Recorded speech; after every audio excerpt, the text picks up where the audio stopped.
Hey, thank you so much for tuning in to Instrumental Intel. I'm your host, music producer Achickwitbeatz, and I'm glad that you're here with me today. I'm excited to be bringing this episode to you. Of course, there will be beats produced by me. I've got some music industry news for you, and later my special guest, Tha Orkastra, will be joining me to discuss Orchestrating Sound and a whole bunch more. So, of course, before we get started, for real, I gotta give a shout out to my home station, Grander Radio, out of Grand Rapids, Michigan. And with that, let's go.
Hey, this is music producer Achickwitbeatz, and you're listening to my podcast, Instrumental Intel.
Chicago, New York, or Los Angeles.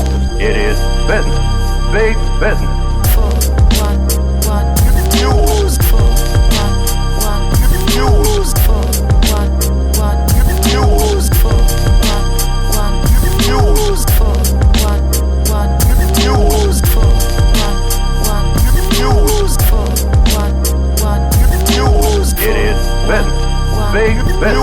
Alright, and as promised, I'm back with your Music Biz Brief. Tidal has rolled out new features that help artists track royalties and manage their songwriting credits. So the service now offers a dashboard where artists can view their pro and their IPI information, to track royalties, and verify that their recordings are correctly credited. Artists can also propose changes to royalty splits if needed. Tidal has partnered with AllTrack for Digital Pro Services and the Mechanical Licensing Collective, aka the MLC, to help artists get started. So these free tools aim to simplify the complex process of royalty tracking, making it easier for indie artists to manage their earnings and credits. Alright, and Linkfire has integrated with Bandcamp, making it easier for artists to drive sales directly to their Bandcamp pages. So with this particular update, artists can include Bandcamp as a destination as a part of their Linkfire smart links, just to make it easier for them to be able to click to purchase your music. So this is for people who subscribe to Linkfire. It is not a free service, but but if you use it, this is definitely a great integration. All right, and as usual, we've got some AI music news. The AI music startup Splash, known for its Roblox game Splash Skate and Music, has been certified by Fairly Trained, which ensures that its AI models are not trained on copyrighted content without permission. So Splash employs musicians to train these models, ensuring ethical practices and proper compensation for artists. So this certification comes as major labels are starting to issue or have been suing AI startups for using copyrighted music without consent.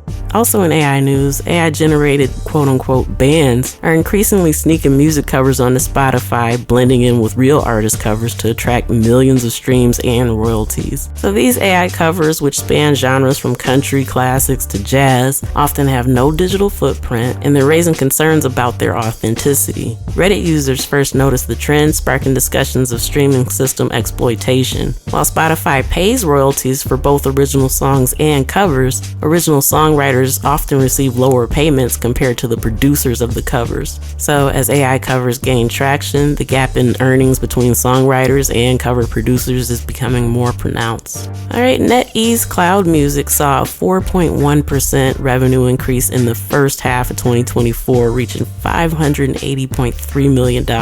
So despite its decline in the social entertainment segment, their online platform is focusing on discovery features and social interaction while introducing its AI tools aimed at independent artists. Also, SeatGeek's new Parties feature lets ticket holders invite a group to events while keeping control of all the tickets. So it's inspired by apps like Airbnb. The tool enhances group ticketing by allowing the host to reassign tickets if needed. The feature, driven by the rise in mobile ticketing post-pandemic, also helps venues be able to gain better insights to attendance and improve fan experiences. And speaking of parties, Amazon Music has launched Amazon Music Listening Party on Discord, which lets users listen to music and podcasts together. So this new feature replaces earlier music bots like Groovy and Rhythm, which shut down in 2021 due to policy issues. It does require an Amazon Music Unlimited subscription, but new users can try it for free. This move taps into Discord's 200 million monthly users and competitive social listening space, where Rhythm has also reemerged with a subscription model. And just in case you weren't aware, Instagram now allows its users to add a song to their profile, similar to MySpace's old feature. So the song appears in the bio area and it can be played or paused by visitors. Users can select a 30-second clip from Instagram's licensed music library through the Edit Profile page. So this feature is part of Instagram's push to enhance user profiles with music. Alright, finally, today's cautionary tale. Shabuzi, known for co-writing tracks on Beyonce's album and for his hit A Bar song Tipsy, is suing Warner Chappell. He alleges that the publisher is obstructing his attempt to exit an administration deal by not disclosing the remaining unrecouped advances. Additionally, Shabuzi's former label, Crescendo Entertainment, is suing him for $2 million, claiming he's trying to cut them out of his publishing rights. Shabuzi also accuses Crescendo of unauthorized releases of his music after his contract ended. So, word to the wise, always be careful with what you sign. Obviously, his career began doing very, very well, and he wants out, and understandably so. But yeah, sometimes it's just not that easy, so make sure that you have some legal advice before signing anything so you don't end up in this type of situation. Alright, and that's a wrap for the Music Biz Brief. I'm going to take a quick pause for the cause, and then I'll be back with my special guests right after this.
Hey, this is music producer Achickwitbeatz, and you're listening to my podcast, Instrumental Intel.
I'm Achickwitbeatz, multi-genre music producer and strategist to indie artists and labels.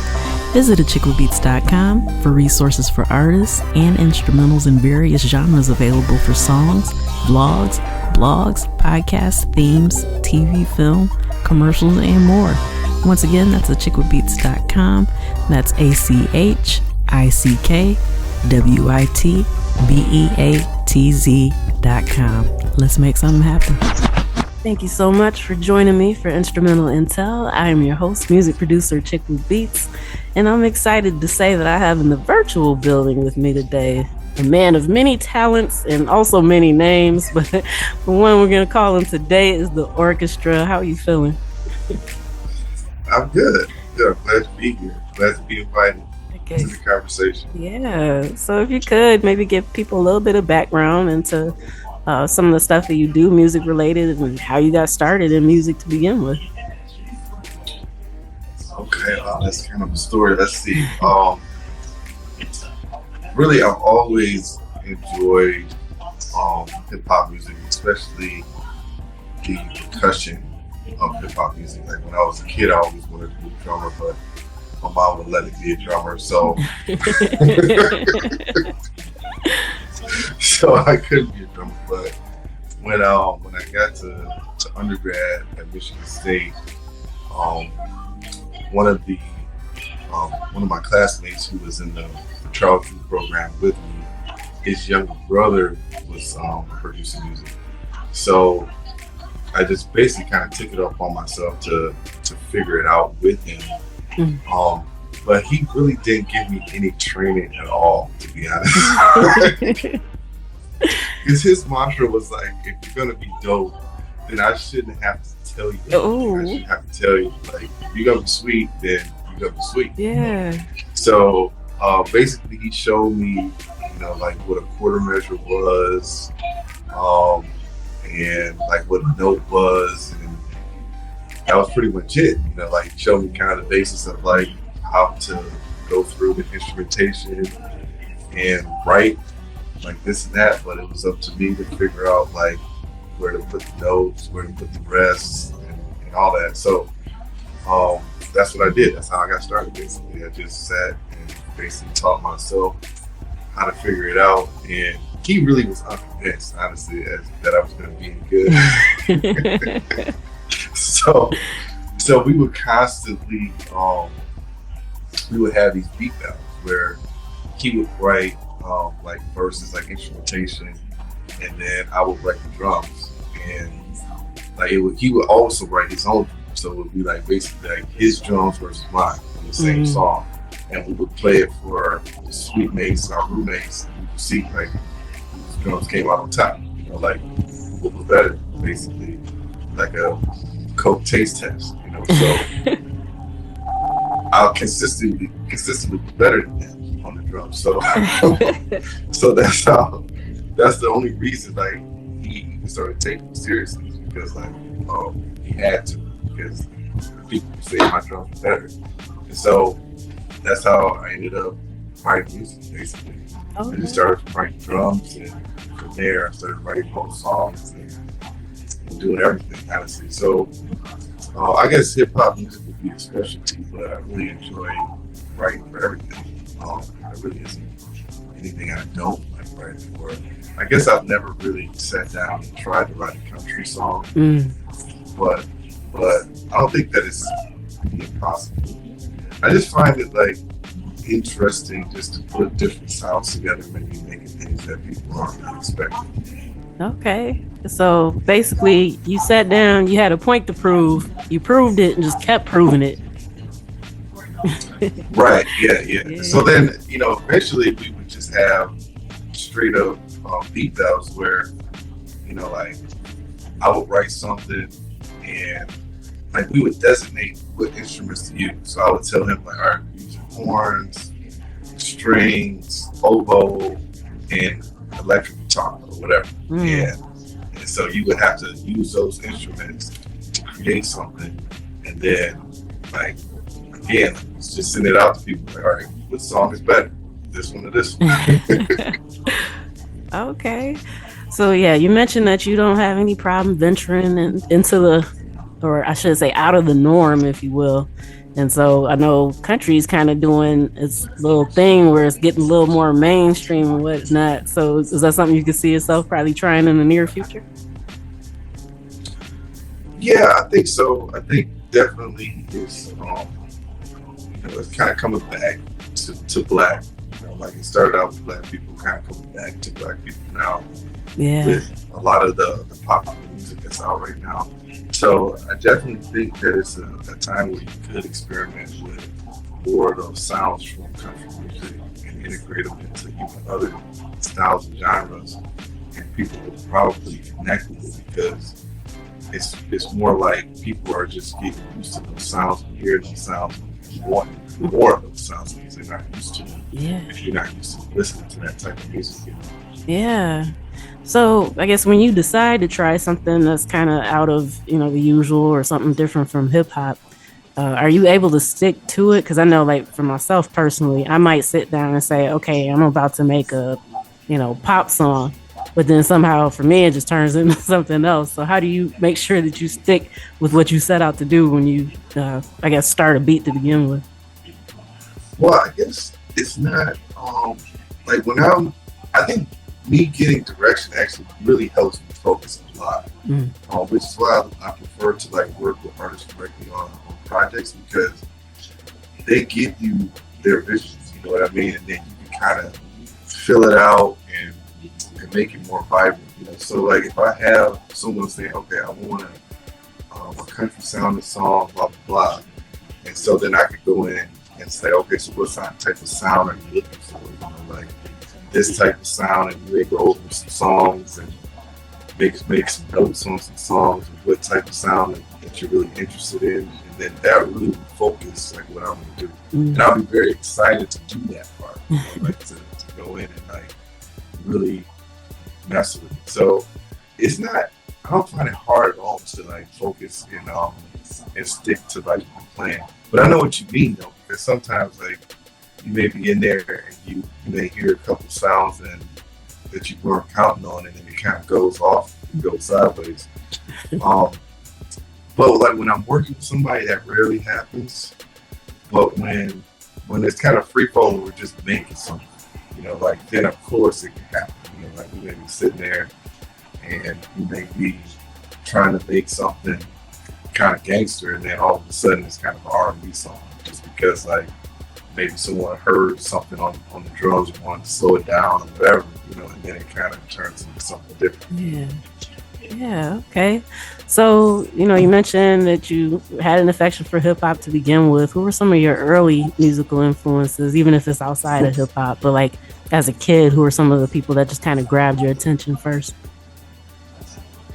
Ooh, I mean, I guess like listening to music when I was younger, it was a lot of like Motown, because I'm from Detroit, so it was a lot of like OJs and Anita Baker and Temptations and Al Green, all that kind of stuff. Real soulful type music, which I learned to love. But I was, like I said, I was always really into the percussion. So like when I would hear drum solos and stuff like that, like that's what would really drive me to like want to listen more. So when hip hop music became really popular, like in the 80s, like I can remember like Will Smith "Summertime" and NWA 100 Miles and Running, and Too Short Freaky Tales. But just a lot of different stuff that you would hear, like, wow, like where did that come from? Yeah. Even like Pete Rock and why am I missing this name?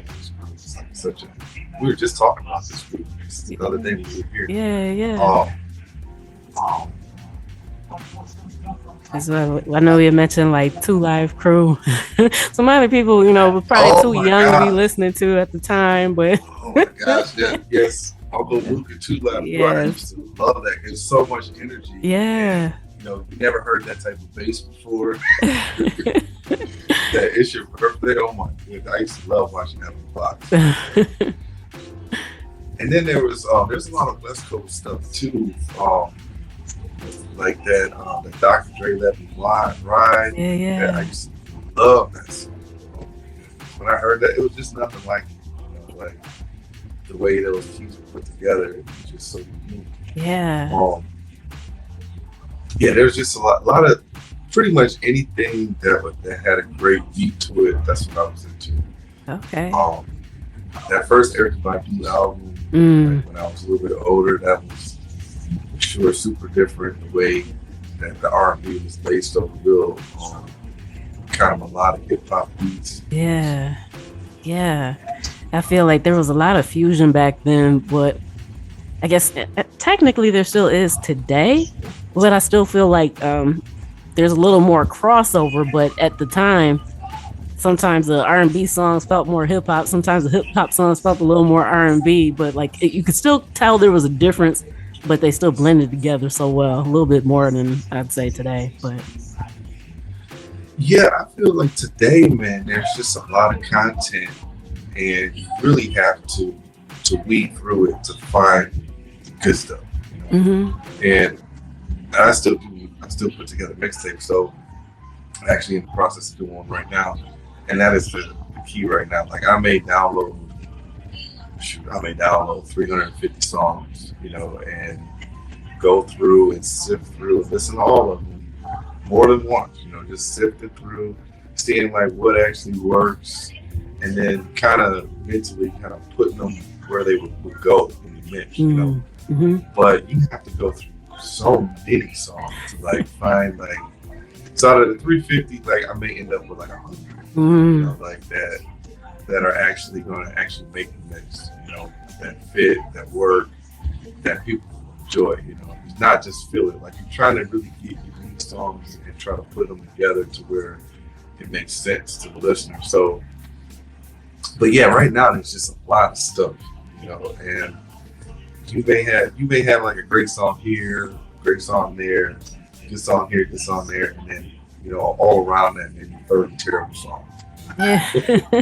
Yeah, for sure. And I was just reading an article recently that was talking about Spotify and basically how they're kind of conditioning people to just kind of sit back for more of the passive listening, and like making it a little bit harder to find like specific songs, and that eventually that could just change the way people consume music altogether. What do you think about that? Yeah, I think that would be a travesty, really, because not everybody can do music. You know, I think that it's so accessible right now, and people think that they can do it. Really shouldn't be doing it, you know, because I'm not trying to shade anybody, but I'm just saying, like, not everybody can write good music, you know. So, and not everybody can sing, and not everybody can rap, right. You know. So, it really is an art that you have to really work hard at, and in order to perfect it, even if you have talent, you still have to refine the talent and get to a place where it's usable and people understand and feel where you're coming from. Because it's really a feeling, and it's really part of the soul. And so when you're just doing it just to get some money, or because you think this is the easiest way to get to where you want to go, like that's not why people make music. Right. You know, like when you listen to some of these old jams, like those people weren't just trying to make millions of dollars. They were trying to make you feel something. Yeah. Yeah. And so you have to get music that has feeling. You know, like that's really where real artists go. You know, like to the feel.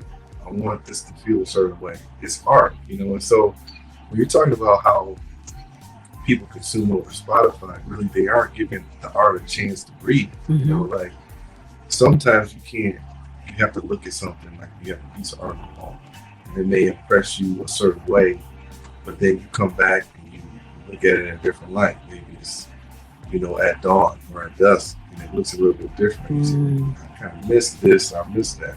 It takes time to consume it properly.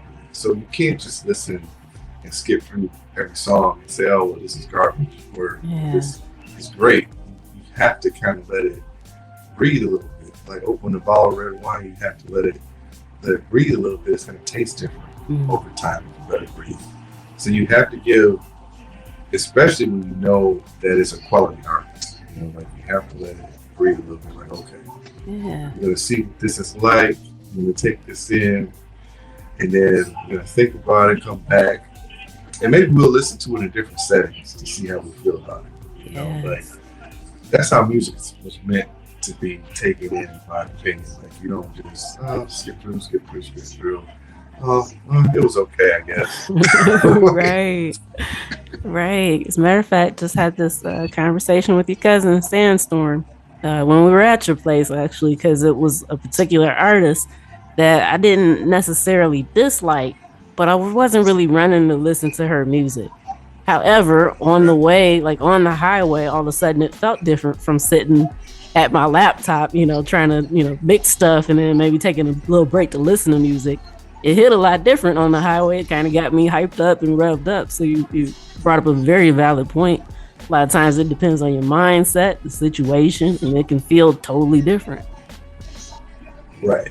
It really, I think the car is a great place to listen to music. Yeah. Especially like if you're trying to hear something for the first, second, third time, because you can actually focus on it pretty well. Yeah. It's like we're kind of adapt to listening to music in the car. And a lot of times you're in there by yourself, so you can listen to it loud if you want to. You can have windows down if you want to. Yeah. You know what I mean? Like you can really kind of get in a zone to just listening and paying attention to the music. So, and plus usually the sound systems in cars nowadays are pretty good. Yeah. So you can get a good feel for how that's going to feel. And like people will listen to certain things, of course, like when they're getting ready to go out, or they're getting ready to go to the gym, or they're getting ready to go to school or work. So it's like, you know, okay, well, I know I'm gonna get hyped on this. I'm gonna put this on. It's gonna get me in the mood. And you had that just jumping in the car. So the car is a great place. I car test everything. You know, like mixtape, I'll car test the whole thing before I put it out. Any beats, like I'll car test the beat before it's done. Like it has to work in the car. It has to. And if it doesn't work in the car, you have to go back. You have to fix it. Yeah. Because as a matter of fact, I was doing some social listening online, and people were talking about how some of these songs that are out now seem to be catering more to like your AirPods or whatever, because they think that that's how people are consuming it. Where, you know, you might not get the same feeling that you get when you listen to it in the car. So again, I think you raised another very valid point. Because yeah, I mean, like you said, that's really the best place to just kind of absorb it and actually like feel it. Right. I mean, like here, you know, at my house for sure, like, we have a great sound system because we do music. So like you'll be able to put it on and turn it up here. But I don't know how many people are really doing that now. Yeah. Like it may just be, like you said, like headphones and AirPods. But I feel like if you write the song, level it correctly for the car, it's going to sound great in anything. Exactly. And like if it sounds good in the car, it's going to sound good everywhere. Yeah. Like you don't even have to worry about it. But I think a lot of times we're going for big sound too, you know, like, and I don't know like how many producers are really trying to go for like a quiet, quaint sound, which would, I guess, lend itself to more to like AirPods. When I'm thinking music, like you want some sound, you want depth, you know, you want to feel that thing up. Right. So that you really need some speakers for. Yeah. You know, like AirPods and headphones, like they'll work, but when you really want to hear it, you need some speakers. Yeah, absolutely. So, all right, you know, time's kind of running low a little bit, and I want to make sure that people get to know where they can follow you and keep up with you, what you got going on, hit you up if they want beats or a mixtape or whatever it is. Where can they follow you? Where can they follow me? I guess they could probably follow me on Instagram. I think I'm Tha Orkastra on Instagram. I'll have to check. Look. Let me look. I don't even remember. I am Orchestra. Yeah. And also, since most of the audience listening are artists in some way, shape, form, or fashion, any advice you have to anybody that's basically trying to navigate the industry right now, maybe, they're feeling a little discouraged because it seems like not necessarily true art is kind of being honored. Like you said, people just kind of want to breeze through stuff quickly. Any advice you have to offer for them to push through that? Yeah, I think that it's important that everybody had their own style because there's only one you. So you have to develop your own style. Don't just copy somebody else and put your own stamp on it. Like develop what you do. Like go in there and figure out like what moves you and make your own arrangements. Like I do it this way because this is what I like. I put it this way because this and that and the third. Not just because Swiss Beats did it or Temple did it. DJ Premier did it, like figure out like what it is that you like to do. Like every real big producer, you can tell like who it is. Like you listen to it, like you can say, oh, okay, that's Kanye. Okay, that's 88 Keys. You know what I mean? Like that's high tech. You know who it is just based on the sound. Yeah. So you have to develop your own sound so that people understand who you are. That's wisdom right there. All right, did you find your socials? Oh yeah. It's the Orchestra. THA_ORKASTRA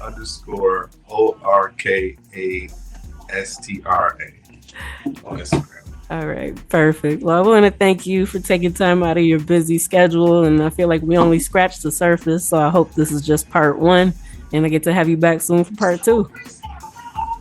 Yeah, that'd be fine. All right. Thank you so much. No problem. Thank you. All right. And that does it for this week's episode of Instrumental Intel. Once again, I thank you for tuning in. I definitely appreciate the support. I also thank my special guest, Tha Orkastra, for joining and sharing his experience, wisdom, and insight. And of course, I thank my home station, Grander Radio, out of Grand Rapids, Michigan. And so, I'm also excited to bring next week's episode to you. Got more goodness lined up. So make sure that you come back. All right. Till next time, you know where to find me. Tune in, tell a friend. I'll see you then. Peace.